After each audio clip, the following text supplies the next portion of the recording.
नमस्कार, आप देख रहे हैं इंडिया 9 बजे। मैं हूं सुशील बहुगुणा। पहली खबर बिहार से। बिहार के भागलपुर में आज एक बड़ा हादसा हुआ। हालांकि इसमें कोई हताहत नहीं हुआ, लेकिन गंगा नदी पर बन रहा अगवानी सुल्तानगंज पुल अचानक भरभरा कर गिर गया। यह हादसा उस समय वहां मौजूद कुछ लोगों ने अपने फोन पर रिकॉर्ड कर लिया। साफ दिख रहा है कि किस तरह करीब 200 मीटर लंबा स्पैन पुल का अचानक नदी में गिर जाता है। दो हिस्सों में ये टूटकर गिरता हुआ दिखा है और ये अपने आप में बड़ी ही चौंकाने वाली तस्वीरें हैं, क्योंकि इस पुल का एक हिस्सा पिछले साल भी गिर चुका है। तो करीब 192 मीटर हिस्सा पुल का नीचे गिर गया। निर्माणाधीन पुल था और इसके बाद गंगा में कई फुट ऊंची लहरें उठी और नाव से सफ़र कर रहे कई लोग इससे दहशत में आ गए। हालांकि हादसे में कोई हताहत नहीं हुआ है। ख़ास बात यह है कि जो ये पुल है इसका एक हिस्सा पिछले साल गिरा था, उसके बाद ये हादसा फिर हुआ है। 2014 में बिहार के मुख्यमंत्री नीतीश कुमार ने इस पुल का शिलान्यास किया था। और इस पर ज्यादा जानकारी के लिए हमारे सहयोगी मनीष कुमार हमारे साथ हैं। मनीष, ये तस्वीरें काफी हैरान करने वाली हैं। एक इतना बड़ा पुल, 192 मीटर बहुत ज्यादा होता है, ये बड़ा पुल बन रहा था, इस तरह से ये गिरा है और दूसरी बार गिरा है। निश्चित रूप से ये दूसरी बार नहीं, ये तीसरी बार की घटना है सुशील। और कहा यह जा रहा है कि ये जो पुल है भागलपुर में सुल्तानगंज से अगवानी घाट जो खगड़िया का इलाका है वहां पर ये पुल निर्माणाधीन है। अभी इसके पुल के बनने के निर्माण के दौरान 3 बार इस पुल के साथ कोई ना कोई हादसा हुआ है। और पिछले साल भी जब उस समय एनडीए की सरकार थी, उस समय ये जो विभाग था, पथ निर्माण मंत्री बीजेपी के नितिन नवीन थे, उस समय भी जांच हुई थी और ये पाया गया था कि इस पुल का जो डिजाइन है वो फॉल्टी है। हालांकि आज जब ये विजुअल आया है, निश्चित रूप से ये विजुअल काफी एक तरह से आप कह सकते हैं कि शॉकिंग है, किसी भी सरकार के लिए शर्मनाक है। भले ही सरकार ने उस पुल का निर्माण का कार्य किसी निजी कंपनी को ही दिया हो, उसके बाद मुख्यमंत्री ने जो पथ निर्माण विभाग के प्रधान सचिव हैं प्रत्यय अमृत को इसकी जांच का आदेश दिया है। अब से कुछ देर के बाद जो पथ निर्माण मंत्री तेजस्वी यादव जो उप मुख्यमंत्री भी हैं वो एक संवाददाता सम्मेलन को संबोधित करेंगे। लेकिन ये पूरा जो मामला है कहीं ना कहीं ये घटिया निर्माण से ज्यादा कहीं स्ट्रक्चरल फॉल्ट का है और ये पुल का जो डिजाइन है वो उसमें कहीं ना कहीं फॉल्ट है। क्योंकि जो विभाग के अधिकारी उनका कहना है कि कई बार जो इस पुल के निर्माण में जो लगी कंपनी है उसने भी इस मामले को उठाया है और उसके जो भी इस पुल के निर्माण में जो मटेरियल का इस्तेमाल हो रहा है उसके बारे में काफी क्वालिटी के बारे में को लेकर उसकी मॉनिटरिंग भी होती है। उसके बावजूद पिलर का अगर ढह जाना निश्चित रूप से दर्शाता है कि कहीं ना कहीं कुछ मेजर प्रॉब्लम है जो जिसको अभी तक बार बार इसमें डैमेज होने के बाद बार बार कभी स्लैब गिरना, कभी पाया का गिरना, उसके बावजूद इसका समाधान नहीं हो रहा है। तो लगता है कि पुल का ही पूरा जो डिजाइन है वो कहीं ना कहीं फॉल्टी है। सुशील, शुक्रिया मनीष। तो इस पुल के डिजाइन में ही खामी है, जो सबसे पहला स्टेप, सबसे पहला कदम होता है। और ये जैसा कि मनीष हमारे सहयोगी बता रहे हैं कि इसको कई बार उठाया भी गया, लेकिन उसके बावजूद इस पर कोई कार्रवाई नहीं हुई। और ये मुद्दा अब बिहार में सियासी खींचतान की भी एक वजह बनेगा। बीजेपी इस मसले पर राज्य सरकार पर सवाल उठा रही है। नीयत में जब खोट हो तो नीति कैसे सफल हो। बिहार के मुख्यमंत्री जी, आप इसी भ्रष्टाचारियों के साथ गलबहियां किए थे। 2014 में भी आपके साथ यही थे और एक बार पुल सुल्तानगंज के तरफ गिरा था और आज पुल खगड़िया के तरफ गिरा। कई पुल पूर्णिया में भी गिरा। बिहार के अंदर ये कमीशन खोरी की प्रथा, गुणवत्ता विहीन काम और आपके मानसिकता, राजनीतिक और अस्थिरता के कारण प्रशासनिक अराजकता, भ्रष्टाचार चरम पर है, जिसकी परिणति दिखाई पड़ रही है हिम्मत न्यायिक जांच कराएंगे या सीबीआई से जांच कराएंगे। बड़े बड़े घोटाले का परिणाम है कि आज व्यवस्था चरमरा रही है। 2 सवाल, कैसे बन रहा है बिहार में इतना असुरक्षित पुल? सरकार कहां है, ठेकेदार कौन है और कैसे हो रही है ठेकेदारी? और ये काम अब हो रहा है तो बिहार की सरकार को बड़ा जवाब देना पड़ेगा कि बनने के बाद गिरता, लेकिन बनने के क्रम में भी पुलें गिर जा रही हैं और बहुत चिंता का विषय है। बड़े सवाल खड़े हो गए बिहार की सरकार के फंक्शनिंग पर। और एक साल पहले गोपालगंज में भी एक पुल इसी प्रकार से बह गया था। तो आखिर बिहार में हो क्या रहा है? गरीबी का मार, बिहार आज सबसे गरीब राज्य है, उसके बाद पुलों का गिरना, कहाँ है ये इंफ्रास्ट्रक्चर, कौन बना रहा है? बिहार के माननीय मुख्यमंत्री जी को बड़ा जवाब देना पड़ेगा ऐसी घटनाओं पर। देखो, यह एक दुर्भाग्यपूर्ण घटना है। हम लोग तो उम्मीद लगाए हुए थे कि इस साल नवंबर या दिसंबर में इसका हम लोग शुभारंभ करवाएंगे, उद्घाटन होना था। लेकिन किन कारणों से ऐसी घटना घटी है तो जांच की बात है, एक टेक्निकल बात है।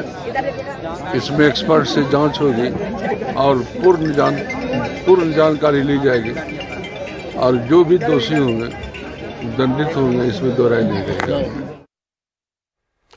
ओडिशा के बालासोर में हुए भीषण रेल हादसे में मरने वालों की तादाद 275 हो गई है। 1000 से ज्यादा लोग इसमें घायल हुए हैं। हालांकि कई घायल हैं जिनकी हालत अब भी गंभीर बनी हुई है। इस बीच रेल मंत्री अश्विनी वैष्णव ने बालासोर रेल हादसे की सीबीआई जांच की सिफारिश कर दी है और उन्होंने ये भी कहा है कि 2 लाइन में पटरी की मरम्मत का काम लगभग पूरा हो गया है। चलते इस वक्त बिहार के उप मुख्यमंत्री तेजस्वी यादव की प्रेस कॉन्फ्रेंस पर।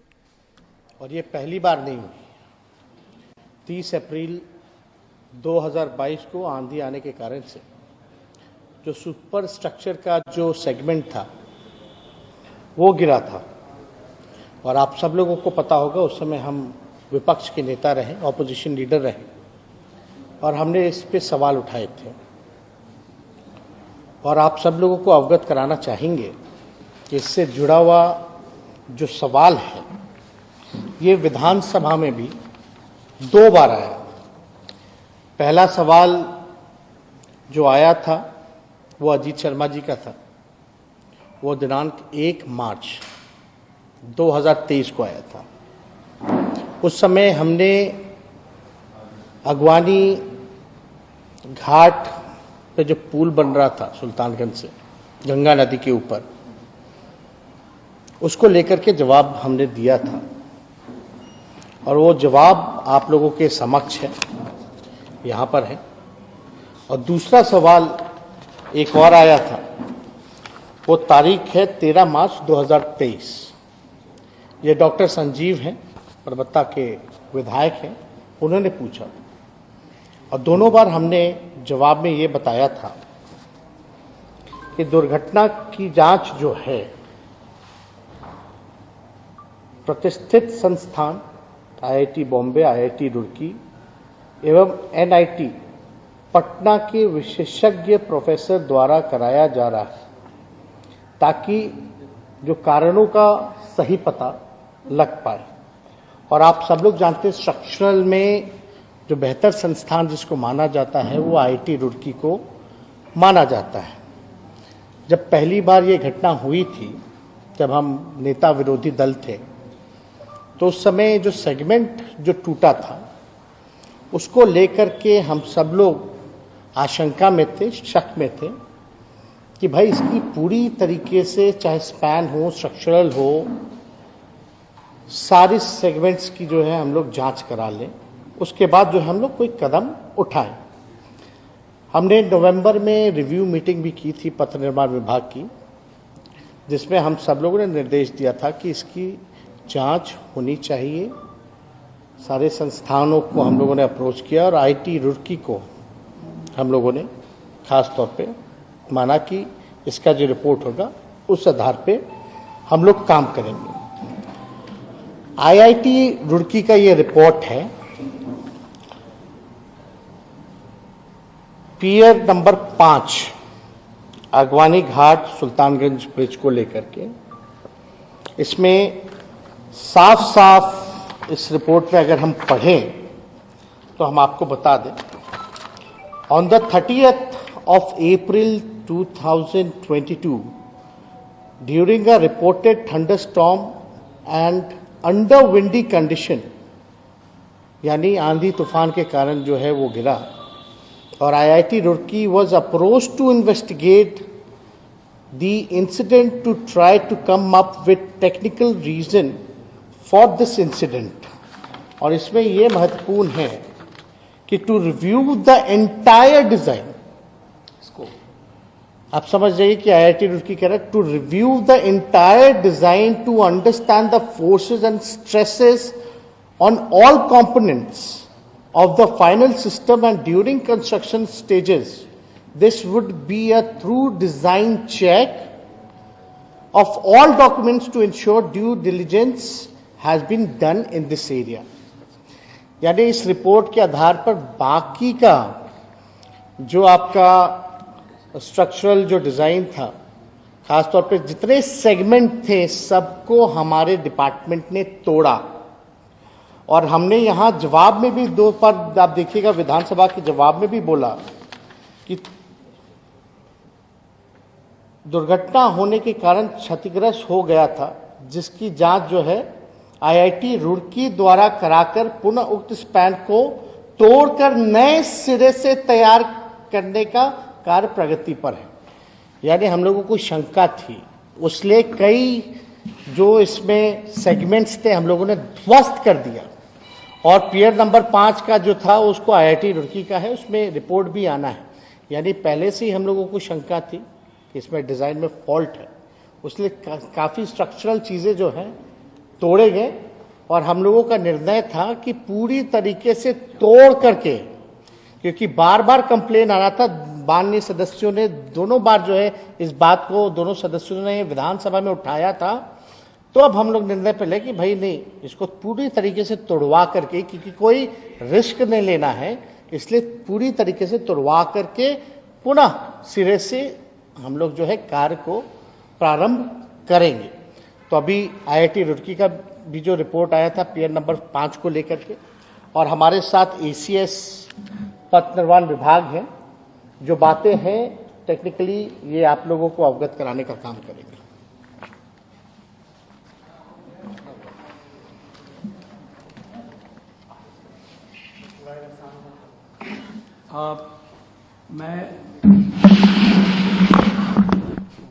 ये थे बिहार के उप मुख्यमंत्री तेजस्वी यादव, जो बिहार में पुल हादसे पर अपना बयान दे रहे थे। सरकार को इस मामले पर बीजेपी लगातार घेर रही है। उप मुख्यमंत्री जी ने कहा,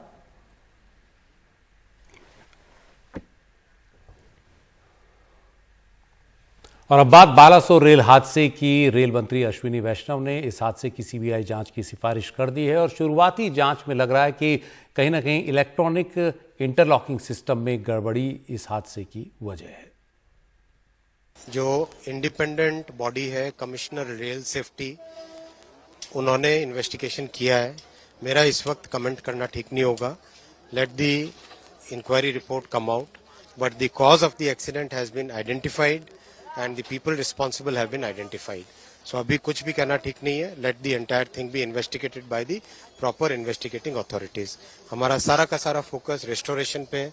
आपने देखा ये रेलवे ट्रैक, अभी जो एक यहाँ पे 4 ट्रैक्स हैं टोटल, 2 मेन लाइन है, 2 लूप लाइन है। तो ये मेन लाइन का काम कंप्लीट हुआ है, अभी उसका OHE का काम चल रहा है, अभी ट्रैक की टेस्टिंग चल रही है। वो जो गाड़ी है ट्रैक की टेस्टिंग करके आ रही है। कवच का इससे कोई संबंध नहीं। कल ममता जी आके बोल के गई थी, उनको जितना इस विषय के बारे में जानकारी होगी उसके हिसाब से उन्होंने कहा। ये विषय अलग है, इस विषय में पॉइंट मशीन की बात है, इलेक्ट्रॉनिक इंटरलॉकिंग की बात है। इलेक्ट्रॉनिक इंटरलॉकिंग में जो चेंज किया जिसके कारण ये दुर्घटना हुई, जिसने भी किया, जिसने भी जो भी इसके कारण है, वो इन्वेस्टिगेशन से निकलेगा।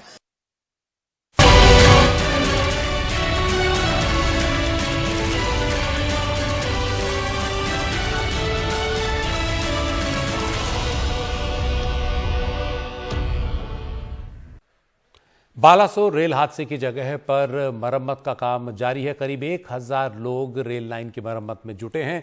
रूट की 2 मेन लाइनों को दुरुस्त कर दिया गया है। ओवरहेड इलेक्ट्रिकल केबल ठीक करने पर काम चल रहा है। कोशिश है कि बुधवार सुबह तक इस रूट पर रेल यातायात सामान्य कर दिया जाए। मौके से ज्यादा जानकारी दे रहे हैं हमारे सहयोगी सौरभ गुप्ता। 3 ट्रेन का टकराना, 288 लोगों का मौत और साथ हजारों के करीब घायल। इस रेल दुर्घटना के बाद अब रेल मंत्री अश्विनी वैष्णव ने ये ऐलान किया है कि सीबीआई जांच होगी। सीबीआई जांच का जरूरत क्यों है? देखिए, हर रेल दुर्घटना के बाद एक सीआरएस इंक्वायरी होता है। सीआरएस क्या है? Commissioner of railway safety. लेकिन सीआरएस का एक मैंडेट रहता है, रेल के जो विषय है उस पर क्या गलत हुआ, क्या सारे प्रोटोकॉल्स फॉलो किया गया, दुर्घटना क्यों घटी, क्या उसके वजह कारण था, ये सब पता करना सीआरएस इंक्वायरी में आ जाता है। लेकिन अगर इसके आगे और इंक्वायरी करना है, क्या किसी ने जानबूझकर ये घटना को अंजाम दिया, क्या इसके पीछे किसी के लापरवाही था, क्या कोई ऐसा घटना हुआ जिससे पॉइंट खराब हुआ, उसके लिए क्या कोई और जिम्मेदार है? अगर इन सारे चीज़ों पे जांच करनी है तो ज़रूर सीबीआई प्रोब, सीबीआई की जांच ज़रूरी है। आज भुवनेश्वर में एक पत्रकार संवाद में रेल मंत्री ने कहा है कि इस मामले में, इस दुर्घटना के बाद सीबीआई जांच होगी। लेकिन सीबीआई जांच तो जरूर होगी। इस वक्त हम बहगवना ही हैं जहां पे ये रेल दुर्घटना घटी, और यहाँ पे आप देख सकते हैं रेल किस तरीके से 24 घंटा काम कर रहे हैं इस रूट को रेस्टोर करने के लिए, यहाँ से ट्रेन फिर से चलाने के लिए, क्योंकि ये कोलकाता चेन्नई का जो मेन लाइन है वही लाइन है। यहाँ से ट्रेन चलना शुरू करना बहुत ज़रूरी है, इसीलिए 24 घंटा यहाँ पे काम हो रहा है। और आप देख सकते हैं कैसे रेस्टोरेशन का काम चल रहा है, ट्रैक रेस्टोरेशन का काम चल रहा है, साथ साथ OHE, ये जो वैन आप देख रहे हैं ये OHE इंस्पेक्शन कार है। इसका मतलब ये है कि ये ओवरहेड इलेक्ट्रिफिकेशन की जो है सिस्टम, उसको ये मेंटेन करने के लिए या रिपेयर करने के लिए ये गाड़ी का इस्तेमाल किया जाता है, वही हो रहा है अभी। इसका मतलब कि ट्रैक इंस्पेक्शन, ट्रैक रेस्टोरेशन कुछ हद तक आगे बढ़ गया है। यहाँ पे आप देख सकते हैं कैसे काम चल रहा है इस वक्त, और रेलवेज चाहते हैं कि जल्द से जल्दी नॉर्मल सी वापस आए। लेकिन जिनके घर में कोई किसी का मृत्यु हुआ है इस घटना की वजह से, या ऐसा लोग हैं जिनके परिजनों का उन्हें पता नहीं चला है क्या वो जिंदा है, क्या उनकी डेथ हो गया है, इन सारे लोगों के लिए नॉर्मल सी वापस आने में बहुत समय लगेगा, कठिन होगा। क्योंकि इतनी आसानी से जब कोई किसी अपने किसी परिजन को खोते हैं तो इतनी आसानी से नॉर्मल सी वापस नहीं आते हैं।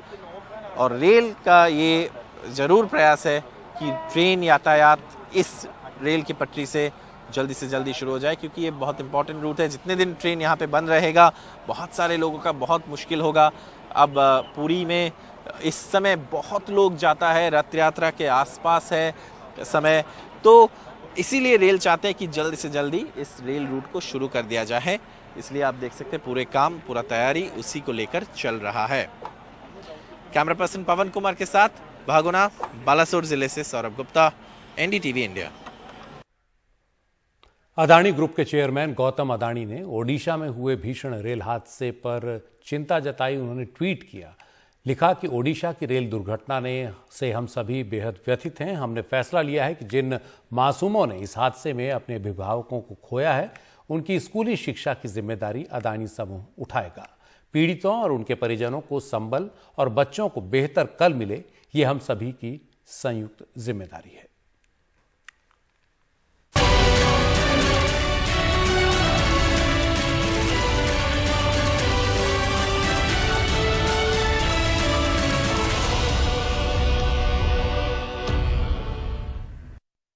बालासोर हादसे के बाद रेलगाड़ियों की सुरक्षा को लेकर सवाल उठ रहे हैं। वैसे पिछले साल इसी मुद्दे पर CAG ने एक रिपोर्ट पेश की थी जिसमें रेलवे सुरक्षा में कई खामियों की ओर ध्यान दिलाया गया था। यह भी कहा गया था कि रेलवे की सुरक्षा के लिए रखे कोष से होने वाले खर्च में काफी गिरावट आई है।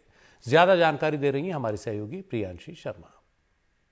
सरकार ने कहा है कि उड़ीसा का ट्रेन क्रैश जिसमें 270 से ज्यादा लोग अपनी जान गंवा चुके हैं वो इसलिए हुआ क्योंकि एक ट्रेन कोरोमंडल एक्सप्रेस डीरेल हो गई, यानी वो अपनी पटरी से उतर गई। तो अब सवाल पैदा हो रहे हैं कि क्या सरकार ने अच्छा काम किया है ऐसे हादसों को रोकने के लिए। और बहुत सी ऐसी रिपोर्ट्स हैं जो ये कहती हैं कि सरकार ने काफी चेतावनियों को नजरअंदाज किया है। पिछले ही साल controller and auditor general of India CAG का रिपोर्ट आया था जो पार्लियामेंट में भी भी टेबल हुआ था पिछले साल और उसमें काफी चेतावनियां जताई गई थी। सबसे पहले वो रिपोर्ट कहती है कि शॉर्टफॉल थी, यानी कमी थी 30 से 100% तक। जो ट्रैक रिकॉर्डिंग गाड़ियां होती हैं, ट्रैक रिकॉर्डिंग कार्स होती हैं, उनकी कमी थी 30 से 100% तक। ये गाड़ियां अहम होती हैं हमारे रेलवे ट्रैक्स का मॉनिटरिंग करने के लिए, उनका स्ट्रक्चरल कंडीशन देखने के लिए ये कार जरूरी होती है और उनकी कमी थी। दूसरा, ये रिपोर्ट ये भी कहती है कि 2017 से 21 के बीच में जो भी ये हादसे हुए, जो भी ये डीरेलमेंट के एक्सीडेंट्स हुए, इनकी जो इंक्वायरी रिपोर्ट्स थी वो टाइम पर सबमिट ही नहीं हुई 60% से ज्यादा केसेस में। ये रिपोर्ट ये भी कहती है कि आधे केसेस में तो जो अथॉरिटीज, जिन अथॉरिटीज को ये इंक्वायरी रिपोर्ट्स को इन्वेस्टिगेट करना था, उन्होंने समय पर ये रिपोर्ट्स एक्सेप्ट ही नहीं की। तो ये बहुत ही चौंका देने वाले 2 आंकड़े हैं इस रिपोर्ट में। अब ये रिपोर्ट ये भी कहती है कि एक अहम कारण है डिरेलमेंट का सिग्नलिंग, और ओडिशा एक्सीडेंट में भी सिग्नलिंग को ही एक कारण बताया जा रहा है। और ये रिपोर्ट कह रही है कि इस सिग्नलिंग को रोकने के लिए, ऐसे प्रॉब्लम्स को रोकने के लिए काफी काम नहीं किया गया और काफी चेतावनियों को नजरअंदाज किया गया। वो ये कहते हैं कि जो प्रायोरिटी वर्क्स हैं, जो रेल सुरक्षा के लिए अहम काम है, उनके लिए जो खर्चा है वो कम होता जा रहा है। जैसा कि आप देख रहे हैं 2017 से 18 में पूरे जो एक्सपेंडिचर था उसका 80% से ज्यादा खर्चा इन अहम जगहों पर हो रहा था, पर अब 2020 में ये कम हो गया, 70% के ऊपर आ गया। जबकि जो कम अहम काम है, जिनको हम नॉन प्रायोरिटी टास्क कहते हैं, उनका खर्चा बढ़ता जा रहा है। वो पहले 3% था, अब वो बढ़कर 6% पार कर चुका है। तो यानी हम अपने अहम खर्चे तो कम कर रहे हैं और वो पैसा अब हम कम अहम खर्चों पर लगा रहे हैं। अब ये रिपोर्ट ये भी कहती है कि इस वजह से जो पूरा कारण था, जिस वजह से हमने एक अलग फंड क्रिएट किया था जिसको कहते हैं RRSK, यानी रेल संरक्षण कोष, वो कहते हैं कि हमने अलग फंड क्रिएट किया था रेल सुरक्षा के लिए, पर क्योंकि ये पैसा वहां इस्तेमाल नहीं हो रहा है तो इस फंड का कोई काम ही बचा नहीं है और उस फंड में ये खर्चे हो नहीं पाते हैं क्योंकि पैसा बचता नहीं है। अब ये रिपोर्ट ये भी दिखाता है कि जो सरकार जो पैसा खर्च करती है रेल सुरक्षा के लिए, वो बजट से काफी कम है। बजट तो वो करते हैं हर साल 5,000 करोड़ रुपए इस रेल संरक्षा कोष के अंदर, पर देखिए जैसा आप देख सकते हैं हर साल उस बजट से बहुत कम एक्सपेंडिचर होता है, बहुत कम खर्चा होता है। अगर हम एवरेज निकालें इन 4 सालों की तो करीब 80% खर्चा हुआ है। टोटल एक्सपेंडिचर जो बजट था उसका सिर्फ 80% सरकार ने रेल सुरक्षा पे खर्च किया है, जैसा कि आप यहां देख सकते हैं। अब ये रिपोर्ट ये भी कहती है कि जो ट्रैक रिन्यूअल है, जो ट्रैक्स को रिन्यू करने के लिए जो खर्चा किया जाता है, वो 2018-19 में 9,600 करोड़ के ऊपर था और 2020 में वो 7,400 करोड़ पे आ गया। तो 23% का घट गया ये खर्चा जो हम देख रहे हैं, जो ट्रैक रिन्यूअल्स के लिए इस्तेमाल किया गया। अब ये भी कहते हैं कि 2018 में जो एक्सपेंडिचर था, जो खर्चा था ट्रैक रिन्यूअल का, वो बजट से 14% कम था। 2019 में ये 25% कम था और 2020 में 13% कम था। अब ये भी कहते हैं कि रेलवे जो है वो बिल्कुल कामयाब नहीं हुआ है ऐसे कदम उठाने में जो ट्रैक रिन्यूअल में साथ दें। वो ये कहते हैं कि ये चेतावनियां नजरअंदाज की गई हैं, जबकि 25% से ज्यादा ट्रेन डीरेलमेंट, यानी ट्रेन के पटरी से उतर जाने के 25% से ज्यादा केसेस के पीछे का कारण होता है ट्रैक रिन्यूअल, कि ये ट्रैक्स ठीक से टाइम पर रिन्यू नहीं किए गए हैं।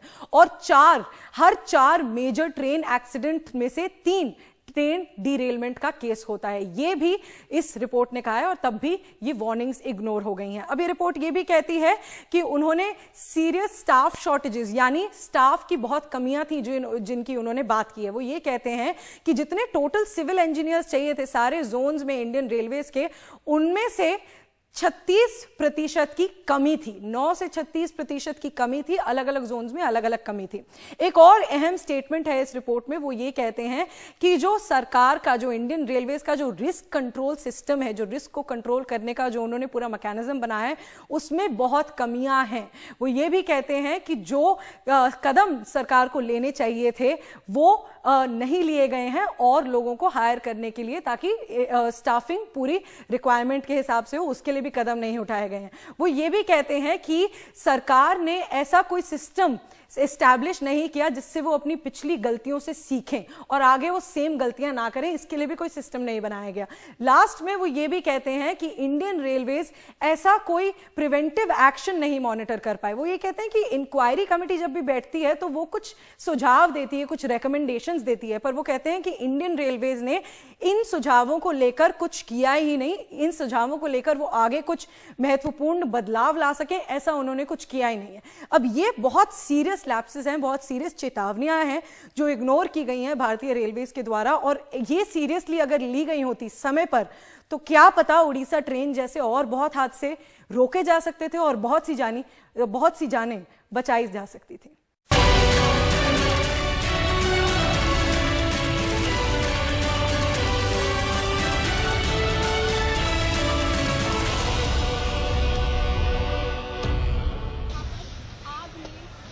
दिल्ली के जहांगीरपुरी इलाके की झुग्गियों में आज भीषण आग लग गई। सूचना मिलते ही आग पर काबू पाने के लिए फायर ब्रिगेड की 11 गाड़ियां वहां पहुंची और इस आग पर काफ़ी मशक्कत के बाद काबू पाया गया। यह आग काफ़ी तेज़ी से फैली और उसके बाद आसमान में काला धुआं छा गया और यह आग कूड़े के ढेर से शुरू हुई, यह अग्निशमन अधिकारियों का कहना है, और उसके बाद फिर तेज़ी से फैली। आग से किसी के हताहत होने की सूचना नहीं है।